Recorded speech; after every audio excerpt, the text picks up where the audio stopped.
сложный выбор в вашей жизни, когда вам пришлось выбирать между того, чтобы работать полностью священником, или же посвятить себя больше психотерапии, но оказаться вот полноценным церковным, как священник?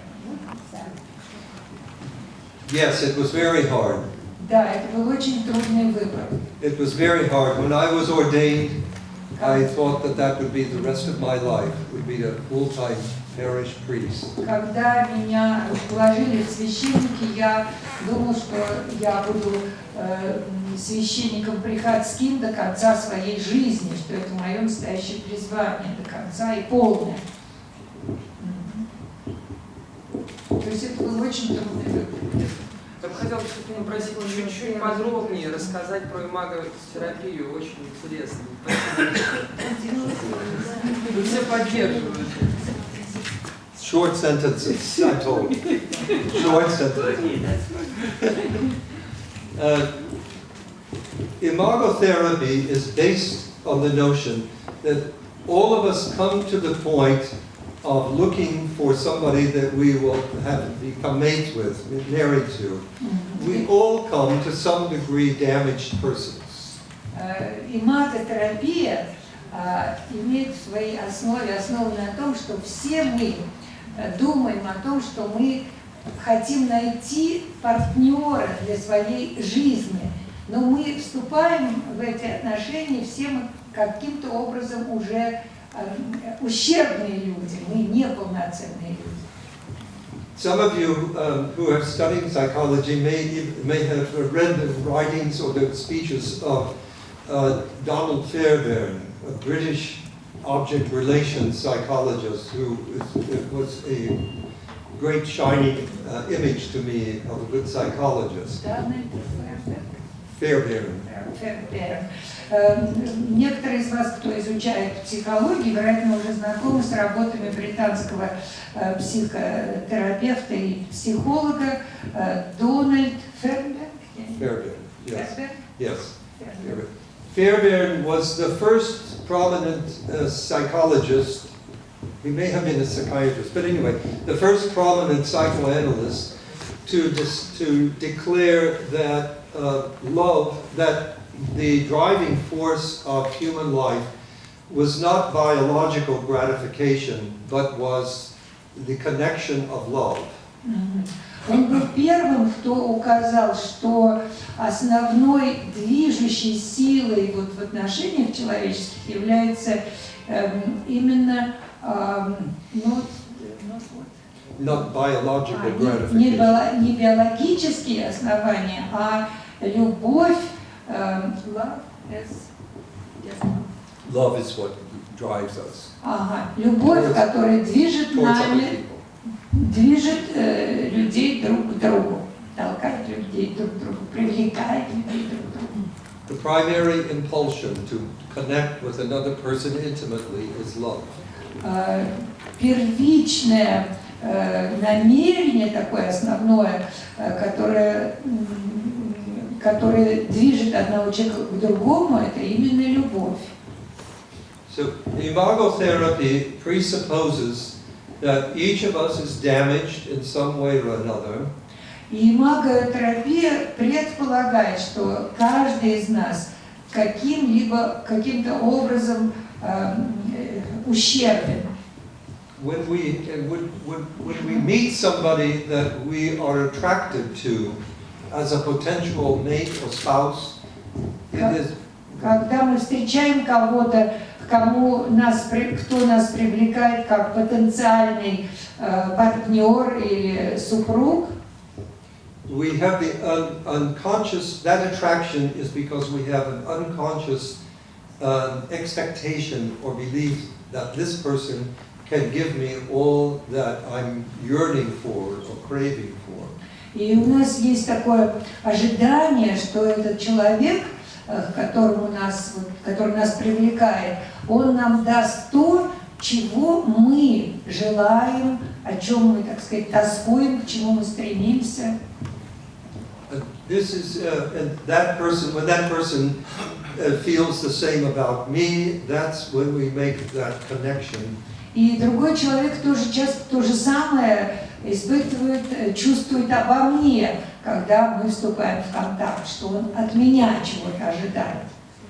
So now, as all of you, each and every one of you knows, no person, no one human being can give me all that I am yearning for or И, craving. как вы уже знаете, ни один человек, никакой человек не в состоянии дать мне полностью того, о чем я, так сказать, мечтаю, желаю, к чему я стремлюсь. То есть он меня полностью не может. Это не в человеке. Человек не может это сделать. When one or both or of the partners reaches that point of frustration, is when the next stage of the relationship begins to emerge. И когда люди, вот эти партнеры в браке или партнеры достигают этой ступени, стадии фрустрации, раздражения какого-то, наступает новая ступень, новый этап их взаимоотношений. Usually that is played out for some time before people become desperate. Increasingly in our modern societies, the way people handle that is to get a divorce, to break the marriage. Таким образом они проигрывают, живут какое-то время до того момента, как они, может быть, расстаются, наступает развод. And then they break the marriage, they get a divorce. Да, доводит дело доходит до развода. The alternative is the more healthy path, because in fact we have each chosen the person who has exactly the ingredients of personality. Number one, to frustrate us, but number two, if we are willing to work together as a couple, that we can learn how to behave in healing ways towards each other. The alternative. Yeah. Альтернатива здесь два выбора. Мы выбираем такого человека, который в конце концов вызывает у нас вот эту вот фрустрацию.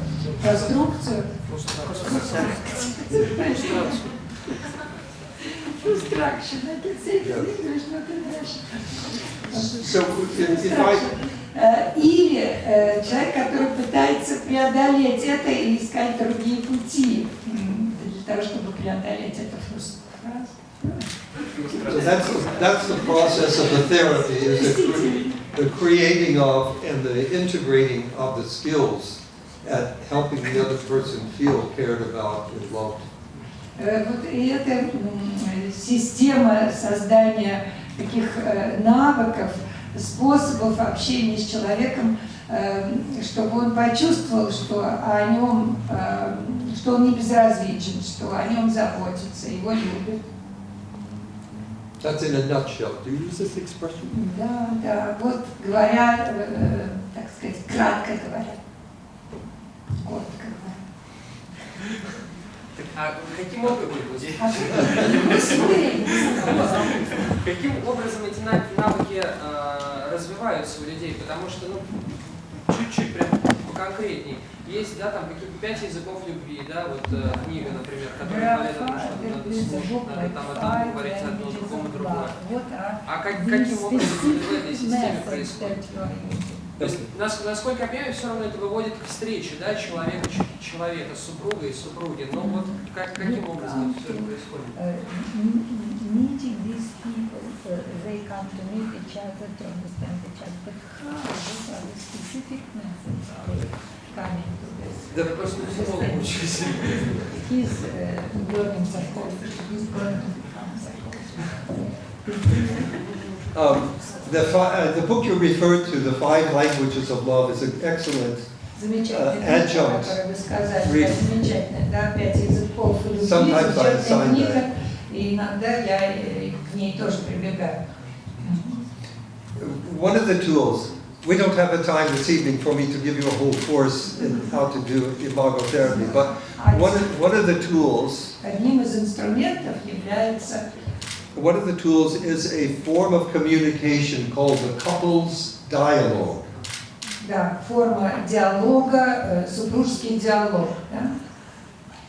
The key ingredient in it is Да? Ключевой ингредиент здесь, составляющая ключевая является is when my spouse and I are doing a couples dialogue, I don't, instead of responding to what she says, I repeat back in different words what I heard her say. Когда супруги проводят этот диалог, получается, что вместо того, чтобы отвечать человеку, другой человек просто повторяет то, что он имеет, сам думает. So suppose did you hear? Нет, как это лечить? Дает обратную связь, он повторяет то же, что сказал ему супруг, только другими словами. He's giving the feedback. Feedback. Yeah. I'll give you an example. Ясно, пример. So if my wife and I are having a couples dialogue, Если у нас с супругой происходит вот этот диалог супружеский, during this section of that couples dialogue that we call the mirror, и во время одного из эпизодов этого супружеского диалога, который мы называем «зеркало», so, for example, and we say back what I heard the other person say to me. I say it back, but in different words. Парафраз. Я говорю другому человеку то, что она мне сказала, или он мне сказал, только другими словами. Да, это действительно парафраз, это обратная связь. Yes. You understand the word paraphrase? Парафраз. Okay. So suppose my wife says to me, I was hurt last night when we had guests for dinner and you made fun of the food I had cooked. Например, супруга мне говорит, я чувствовала себя очень обиженной, вчера у нас были гости, и ты пошутил по поводу той пищи, которую я приготовила. So I could say, I think you just said to me that when we had company for dinner, you heard me make a joke about your food and you were wounded. Я могу сказать, что когда у нас были вчера гости, я пошутил по поводу этой пищи и по поводу еды, и ты была ранена, ты получила рану такую. Это тебя ранило, затронуло.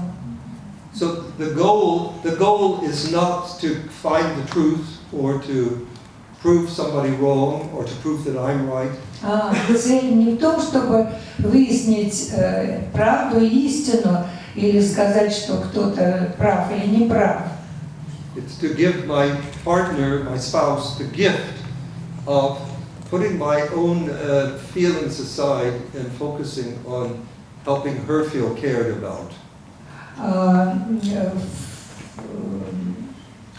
Нужно убрать свои чувства и дать моей супруге, другому партнеру понять, что я о ней думаю, забочусь, переживаю, люблю.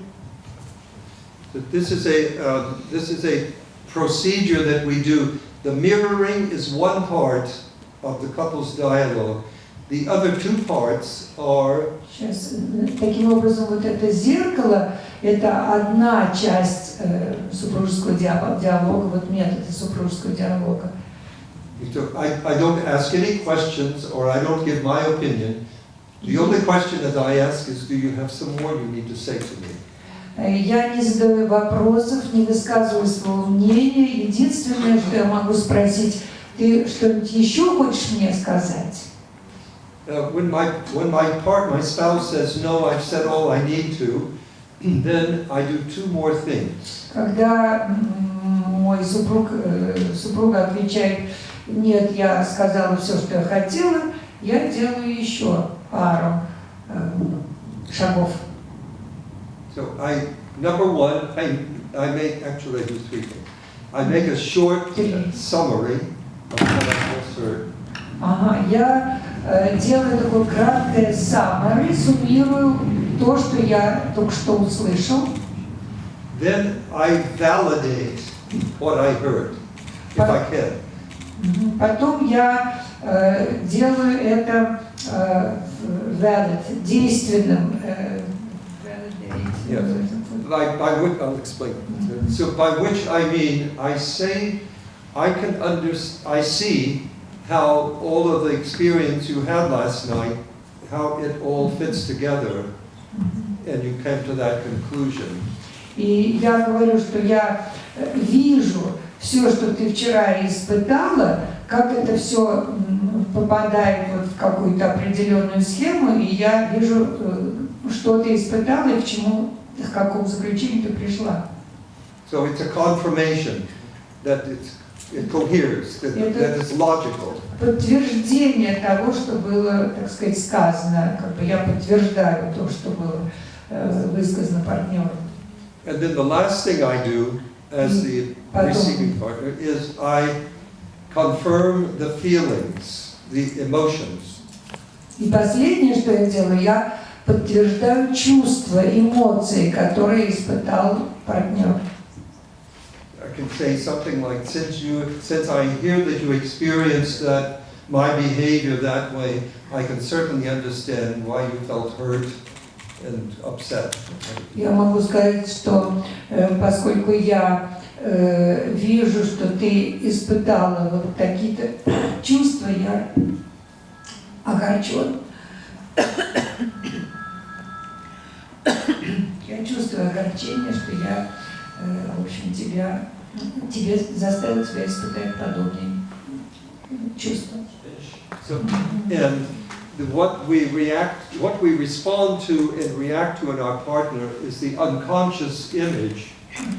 Мага называется, потому что это латинский корень, который есть в том же слове image, который вы знаете, и это отвечает тому образу, который мы имеем о человеке. Да. То есть мы лечим в себе неправильный образ человека. So we are trying to change or to heal in ourselves the wrong image of a person. Exactly. Да, совершенно верно. I change the image of myself to that person. Я изменяю свой собственный имидж вот перед этим человеком. And I allow my spouse И я позволяю to present ему a different image to me. представить мне другой имидж. Позволяю другому человеку представить мне вот другой имидж самого себя, то есть другой образ самого себя. And it helps to develop the sense of value in the cherishing of each other. И это помогает развивать такое чувство ценности и заботы, любви друг о друге. Это как-то похоже на вот терапию видения и терапию восприятия. Is it similar somehow to the therapy of vision and therapy of perception? It is about vision and perception. Да, это как раз о видении и восприятии. If instead of reacting to my spouse, if I let myself reflect back empathically. Вместо того, чтобы реагировать на то, что сказал мой партнер, супруг, и я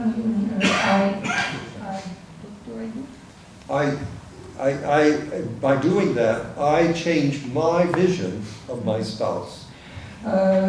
Таким образом, я меняю мое собственное видение моего партнера, моего супруга. And my spouse's perception and vision of me changes as well. И видение и восприятие моего супруга мое собственное видение, то есть его видение меня тоже меняется. Да, там вопрос.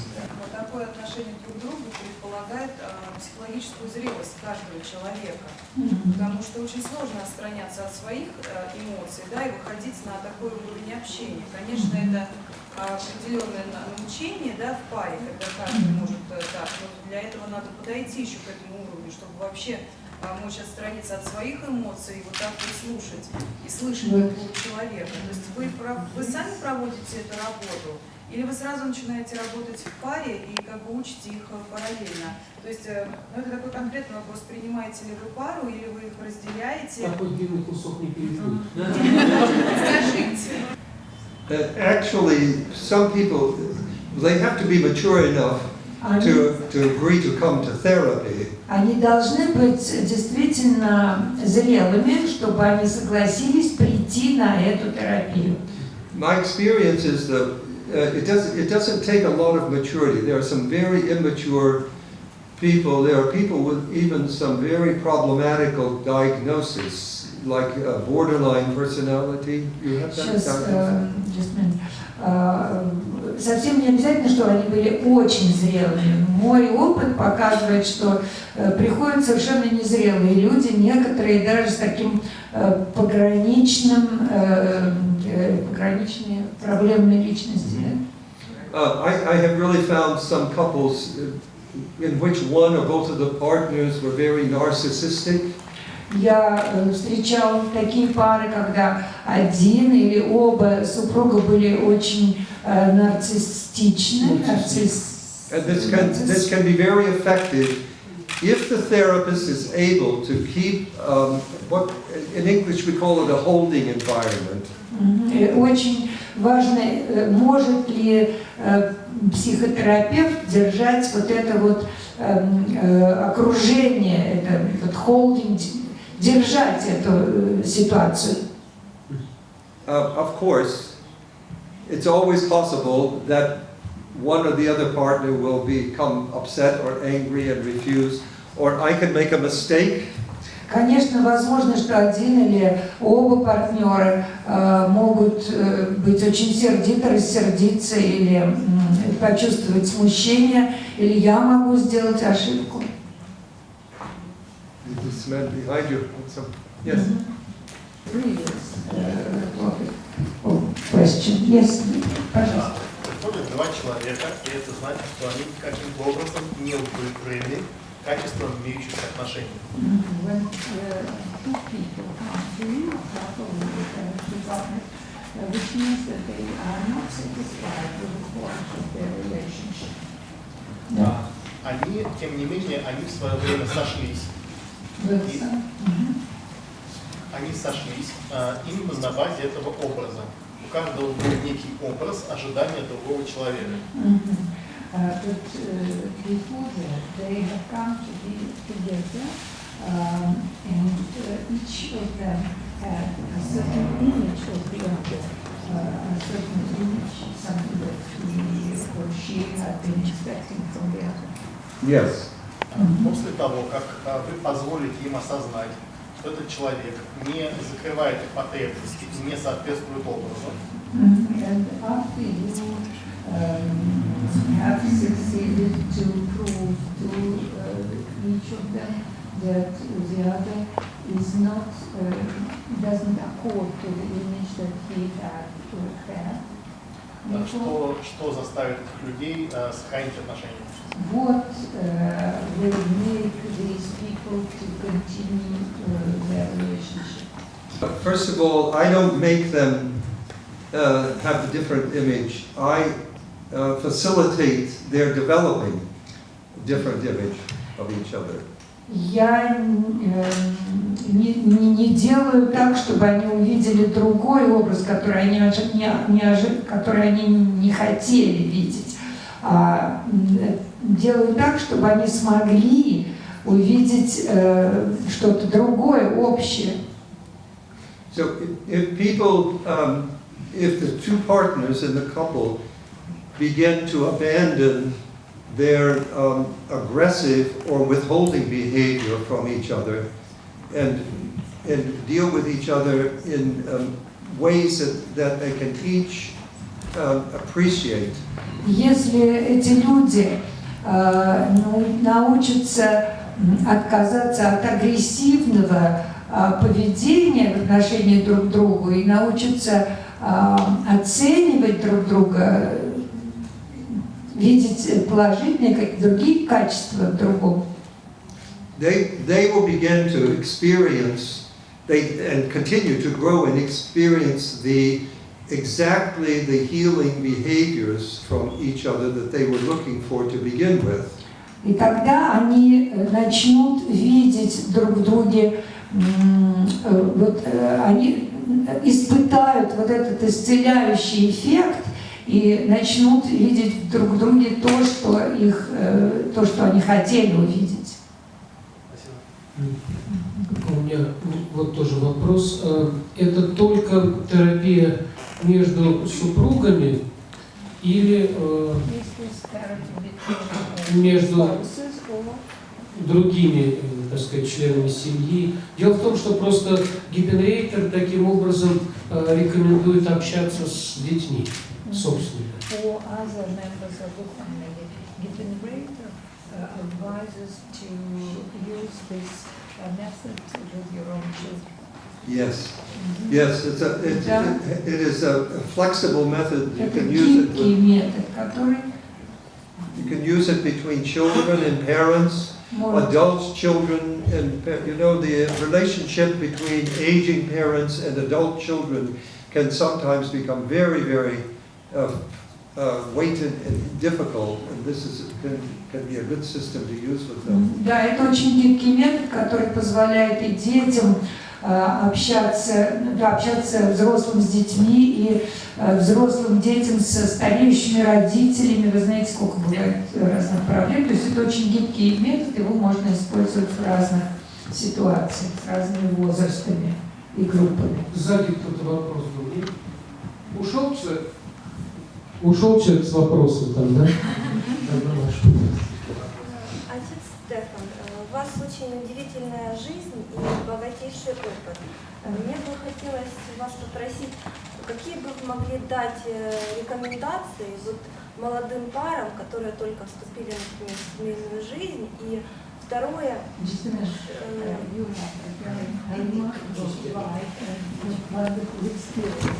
What recommendations can we give to young couples who have just started their чтобы не совершать life, какие-то ошибки? not to commit gross mistakes.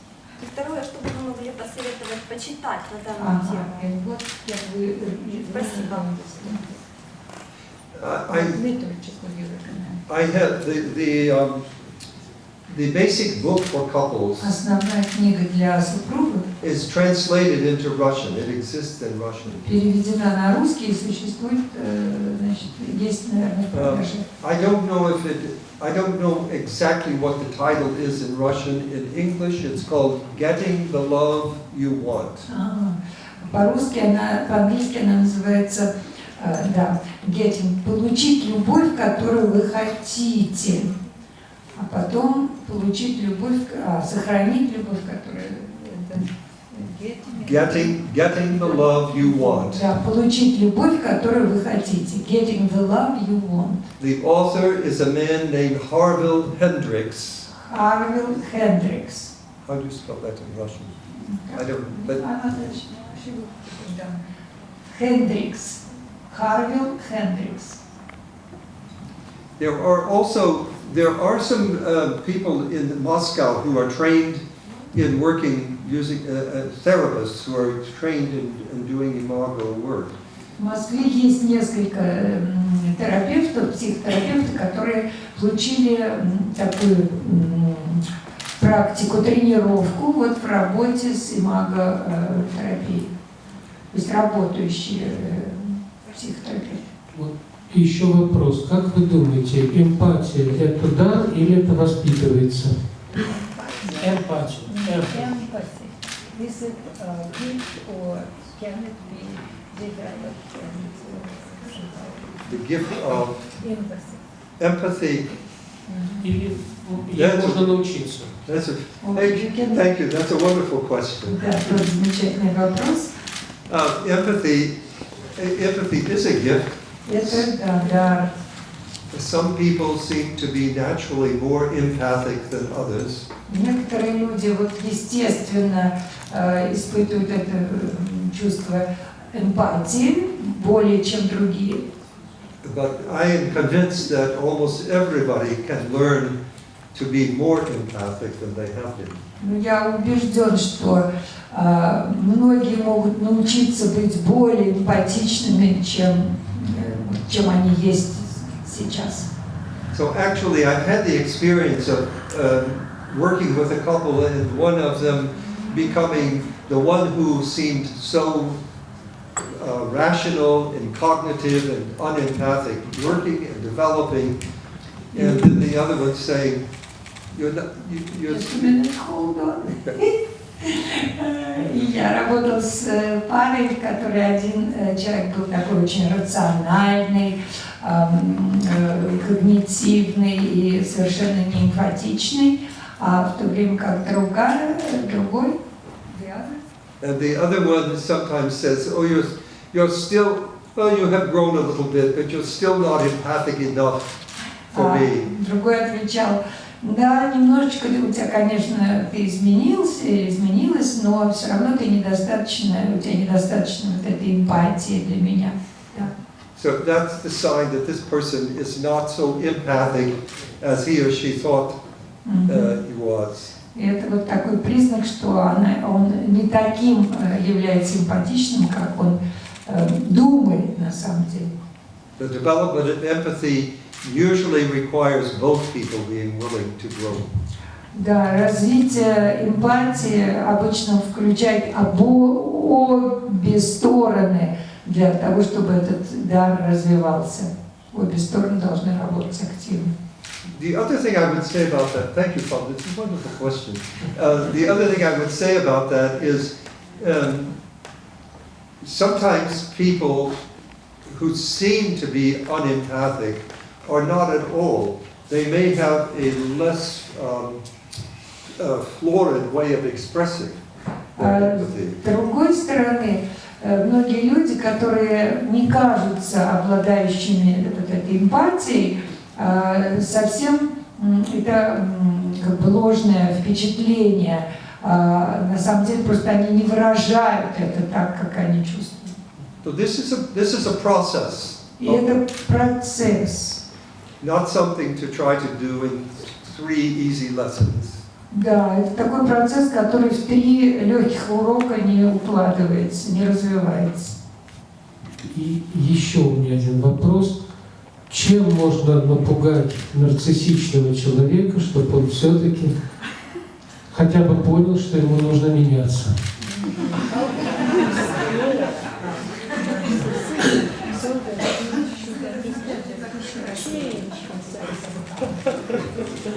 Narcissism is, I'm sure you know, is one of the most difficult problems to deal with. Это самая трудная проблема, которой только может быть нарциссизм. But sometimes, if a narcissist discovers that he or she is suddenly in danger of losing this spouse, that is narcissistically frightening enough to them that they will begin to work. Но иногда нарциссист начинает ощущать опасность, что он может потерять своего супруга или супругу, и то есть он ощущает опасность вот этой потери, и тогда он может из-за того, что может начать меняться. Your questions are excellent, and they reveal to me what I suspected all along.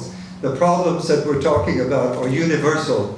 They're not culture bound. And I think wherever there are people in the world having close, intimate relationships, parent, child, husband, wife, whatever, there are going to be these kind of problems.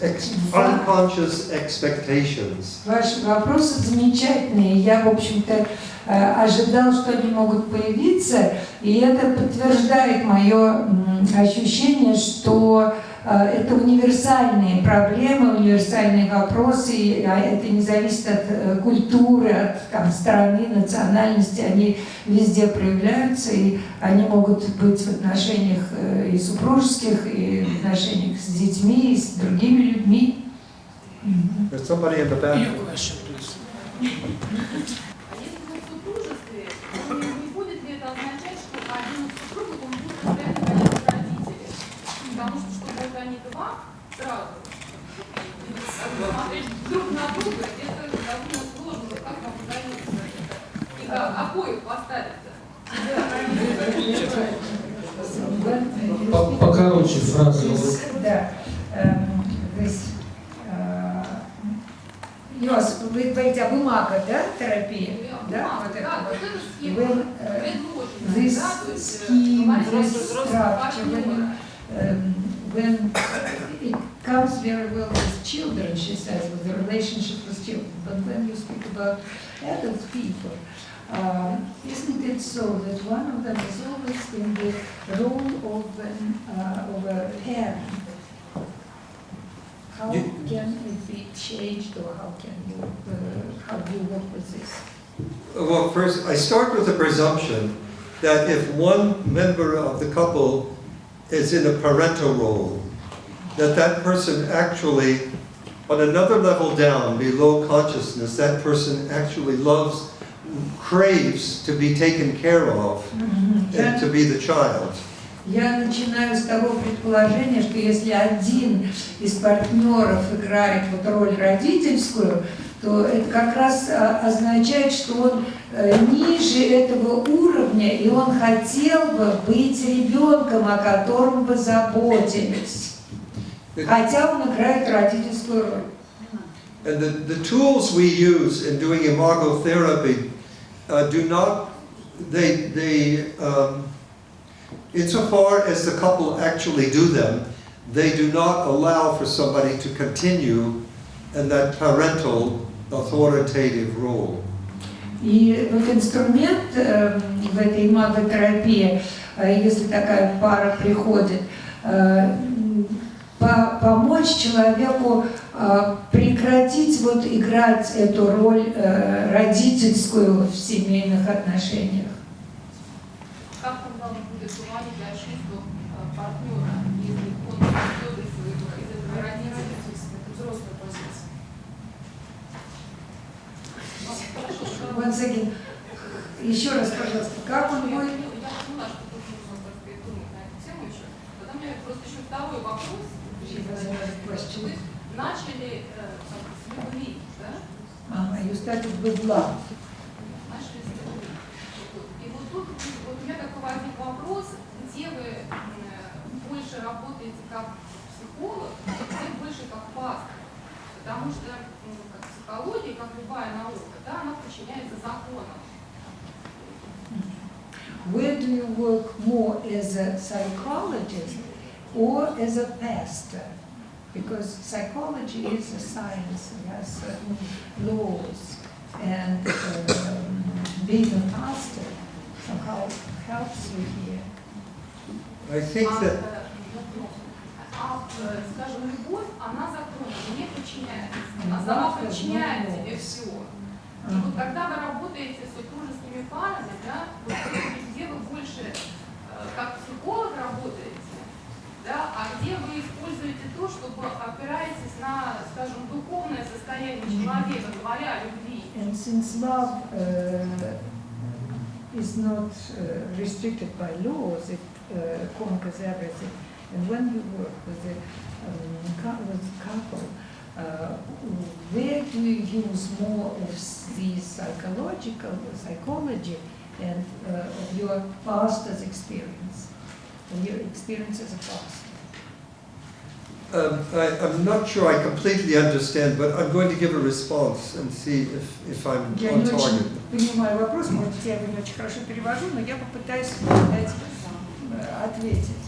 So, if you think that love has many different meanings to it, and one of them is behavioral. Да, любовь имеет для нас много значений. Одно из них это поведенческое наше.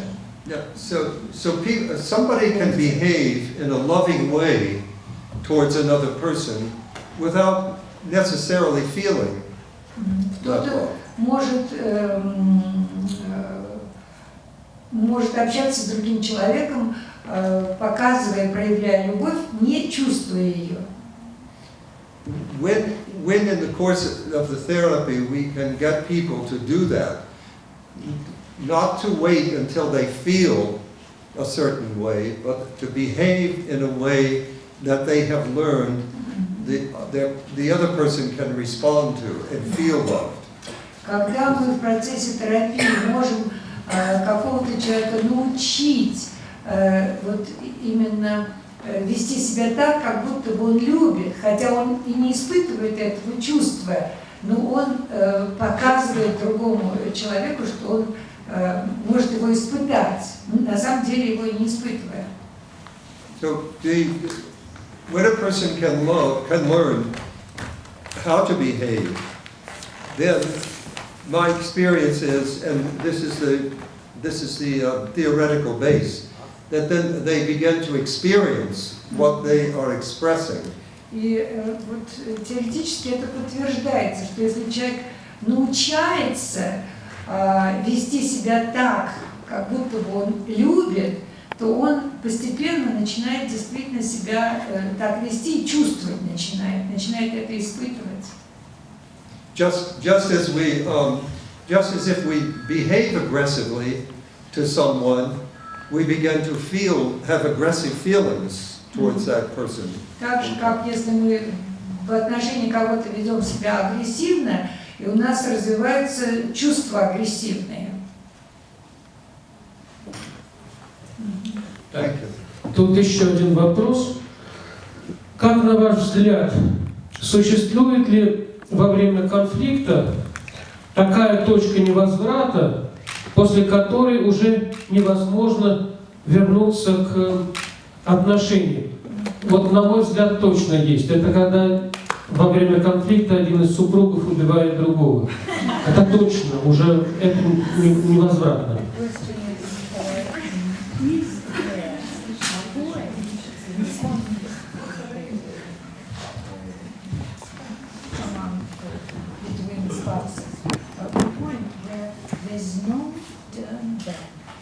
There's no turning back to the relationship or doing anything about it.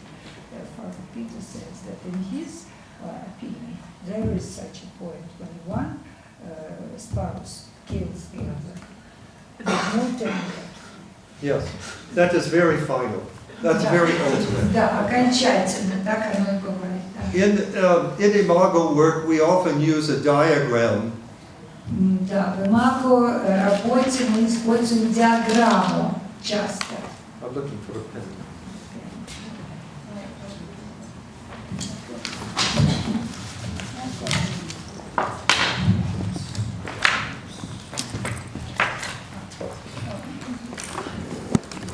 So, I hope you can see this. It's not a very big marker, but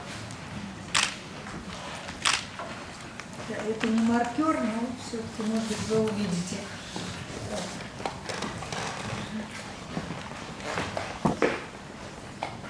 okay. So, can you see this?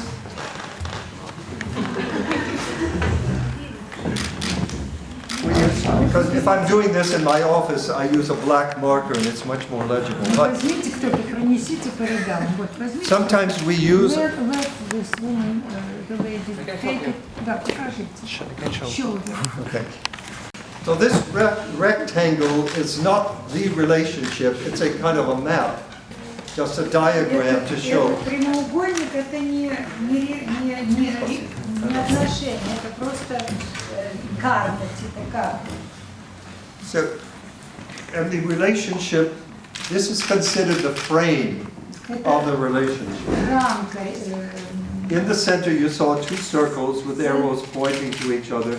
Those are the two people relating Вот в to each other. середине вы видите два кружочка, это люди, которые между собой общаются.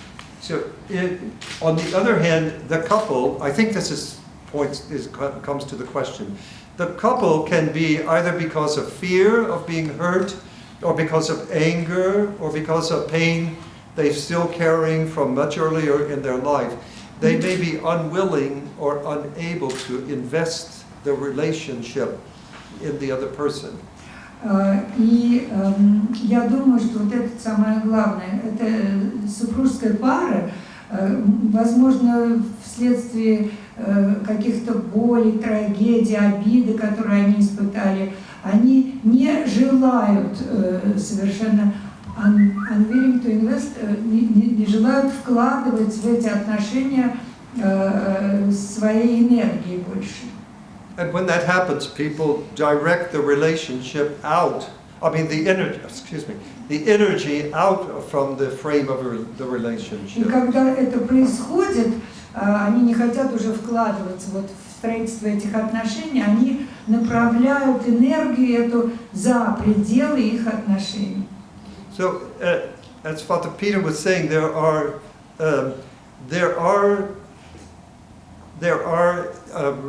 exiting of energy that are permanent. There's no retrieving the relationship. И происходит выход этой энергии из отношений, они не возрождаются. So one of them is murder. Один из выходов это убийство.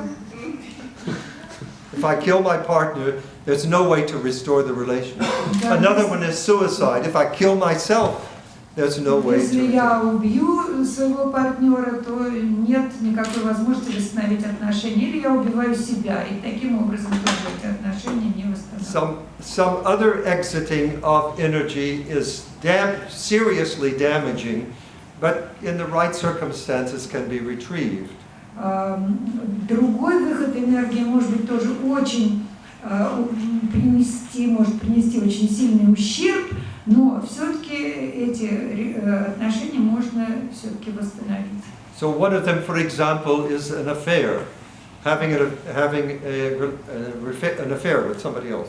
Да, одно из таких, так сказать, наносящих большой ущерб отношениям супругов является супружеская связь с другим на стороне, да, измена.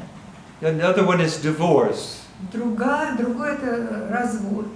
Even though the divorce legally breaks the marriage, it is possible, in some cases at least, it is possible for two people who really are serious about their relationship to start finding ways to restore the energy to it. Даже если развод имел место, все-таки есть возможность каким-то образом снова восстановить эти отношения и привести этих людей друг к другу. But this is one of the processes of working in this area in Imago relationship therapy is to be able to help people start restoring the energy to the relationship itself. И один из моментов вот работы в этой сфере имаготерапии – это помочь людям направить энергию на восстановление их отношений. So somebody else back here. Yes. The question is, if one of the partners feels this estrangement from the other, but doesn't want to divorce, but somehow left his partner and is living kind of in a cage, and is there a chance of bringing him back and restoring the relationship? Well, and what can be done to restore his relationship? Еще не дошел до развода, или еще, в общем, находится далеко, но не окончательно распался этот брак, что все-таки его можно вернуть. Да, ко мне приходит с такой жалобой, что моя жена или мой супруг, они делают все, чтобы мое внимание было полностью обращено на него. So I'm going to be sure I don't do that. I'm not going to give them what they want. So, И я Но я не собираюсь, you're speaking about the couple. Yes. The other. No, not me, I'm not talking about me, I'm talking about... Но я не собираюсь ему давать все, что он от меня требует. Там, да? Ну, не могу я ему дать там любви, внимания постоянно. So I have a very simple-minded question. If your spouse wants attention from you, what is it that causes you to withhold it?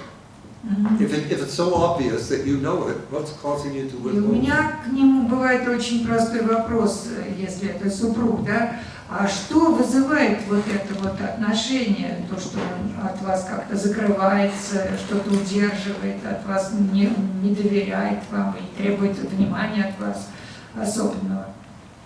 So sometimes people, the responses are fairly standard. People will say, well, why should I cater to somebody's infantile demands? Чаще всего ответ такой, и почему я должен отвечать на эти инфантильные запросы? That opens up a whole realm of therapy then. И тогда открывается целая сфера терапевтического воздействия, лечения. So the therapist can ask, that's interesting, you think that's infantile to want attention from somebody? И терапевт может спросить, вы считаете, что это инфантильность, когда человек желает внимания другого человека к себе? Then sometimes there's a pause. Well, I thought so.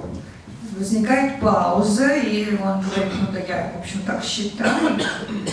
But one response that might emerge then is that this was what I was taught when I was a little child and I wanted attention.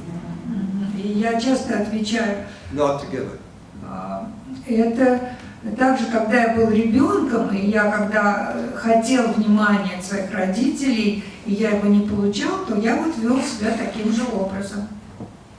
So sometimes I tell this story, it's changed a little bit, but it was many, many years ago, a couple who came to see me in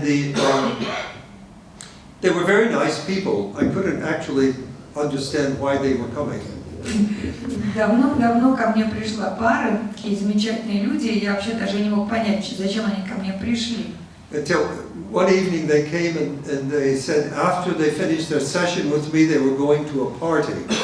Однажды они пришли и сказали, что после того, как они вот закончили со мной работу, они отправляются на вечеринку. And the husband said, I'm very embarrassed every time we go to a party because you have one or two drinks and then you take over the party.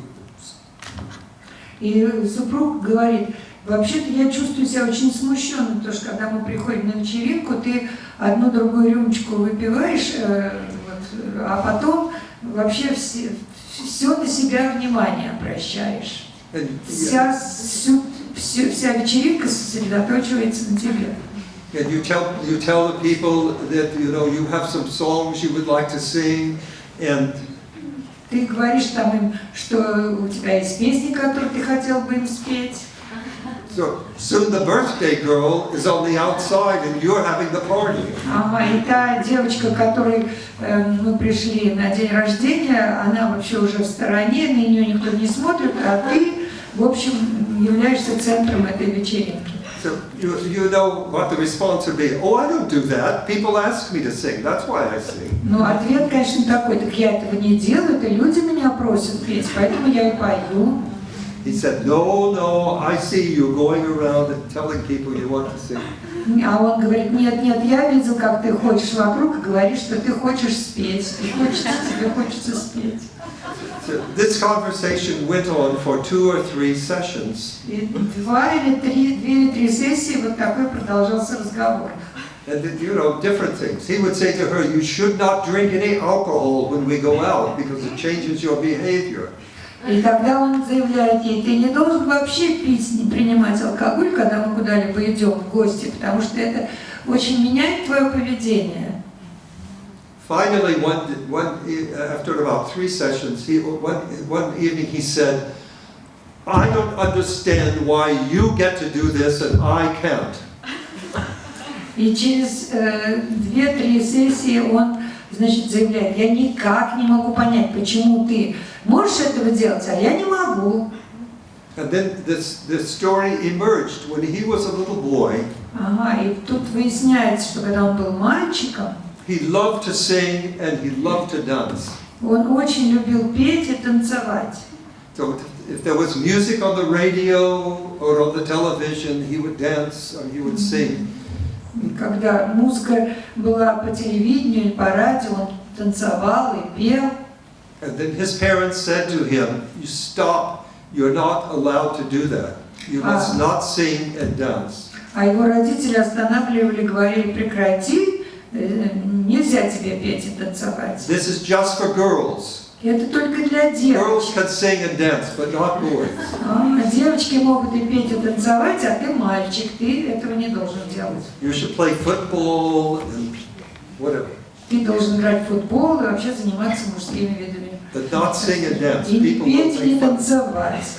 А то люди над тобой будут смеяться. So he put the lid, he screwed the lid on И он, this thing that так he сказать, was. закрутил пробку, положил на себя и зажал эти все ощущения. Now, as we examine this, you see look at the sequence of events. He met this woman when they were both younger, and he loved seeing her singing and dancing.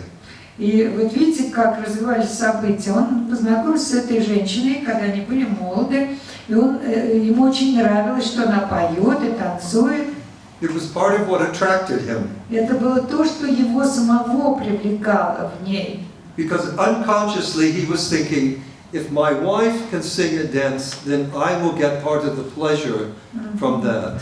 Потому что он думал, если моя жена может петь и танцевать, я могу получить от этого свою долю удовольствия. So we discovered this is what happens when we are attracted. Part of the attraction is to get gratified ourselves through the gratification of the other partner. И мы таким образом обнаруживаем, что часть, вот та, которая привлекает нас в другом партнере, это то, что я могу получить для того, чтобы удовлетворить, получить удовольствие сам от него. Через него, как будто я сам получаю удовольствие. So this was the beginning of healing for this couple. И это было началом исцеления для этой пары.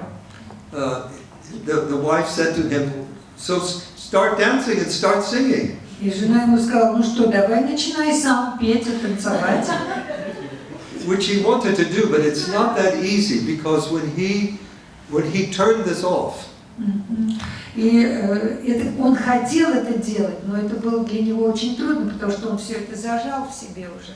He put blocks to his ability to sing and his ability to dance. Он поставил вот эти вот блоки, преграды для своим способностям танцевать и петь.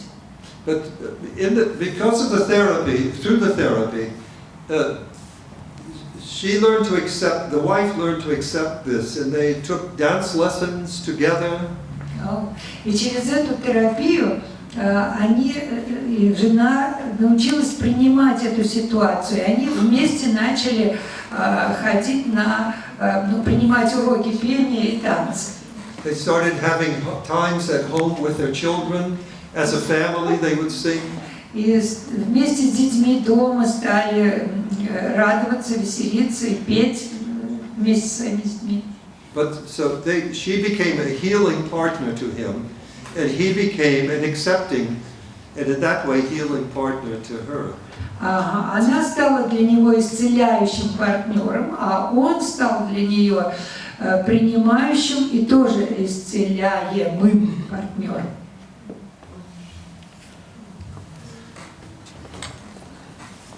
Ну, у нас уже 2,5 часа мы уже сидим. Отец Федор, а мы просто хотели бы напомнить про вопрос, на который не был дан ответ, Толя задавала, и как-то его... Да, если можно. Какие бы вы могли дать рекомендации? Книги, да? Нет, рекомендации. А рекомендации молодым супругам? Которые... Записывайте все. Взяли ручки, записывайте. Рекомендация номер 1. Besides the book. Кроме книг.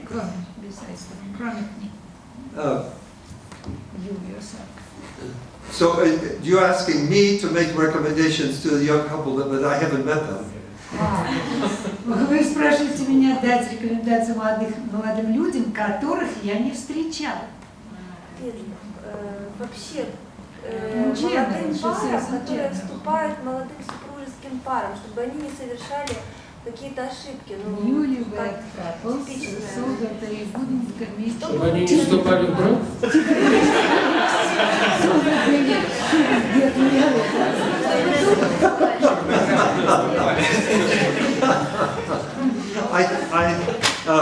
I would say two or three things. One of them is the processes we're talking about are mostly unconscious at first. Я скажу пару слов.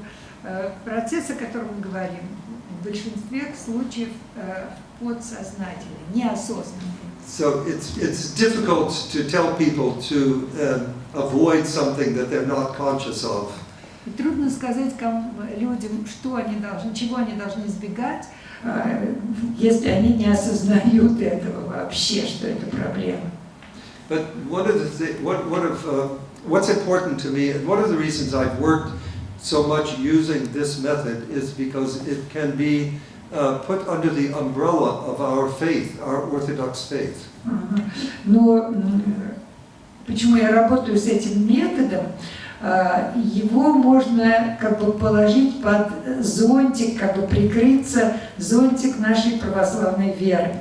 So if you're talking about a couple who are Orthodox Christians, если вы говорите о паре супружеской, которые являются православные христиане, and if they ask me, и они бы меня спросили, what do you recommend? Что бы я рекомендовал им? I would say, number one, be sure that you pray every day for yourself. Я бы сказала, первое, молитесь, будьте, так сказать, непреклонно молитесь, непрестанно молитесь каждый день о себе.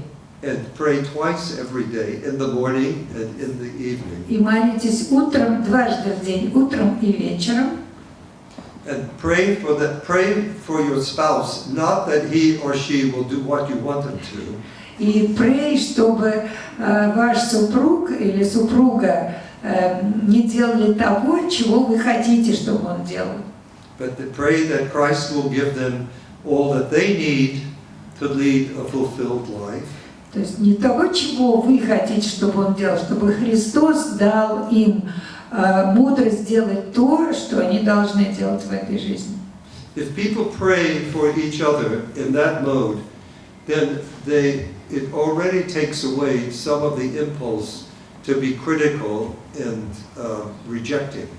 Если люди таким образом молятся друг за друга, то Господь дает им возможность победить этот импульс быть критическим или отвергать, не принимать что-либо. Another thing I might say is I would pick an arbitrary number. Я бы выбрал некоторое число. Like 5 or 10. 5, 7, 10. Вот. And 5 or 10 times every day, say something that is positive and complementary to your spouse. И 5 или 10 раз, это ваш выбор, в течение дня говорить что-то положительное вашему супругу. Now you might be surprised how many people who are not even married yet would say 10 times a day. Isn't that excessive? И вы бы удивились, конечно, что люди, которые даже не замужем еще, не женаты, сказали бы 10 раз в день, не слишком ли это много? But there was some research in America a few years ago. Но в Америке были проведены исследования несколько лет тому назад. That when couples had the practice between the two of them of looking for complementary things to say to each other. Когда супруги именно искали вот эти вот положительные, комплиментарные вещи говорить друг другу, that those compliments gradually became the way that the person giving them thinks about the spouse. И эти комплименты становились для них настолько естественными, что становились это образом их жизни. Do you know what I mean? Понимаете, что? It changes the way I think about my spouse if I look for things to say that are complimentary or caring. Да. Вот эти изменения, они, если я не безразлично отношусь к моему супругу, а именно с заботой, с вниманием, и говорю вот эти комплименты, они становятся образом действительно мысли и чувства. Thank you.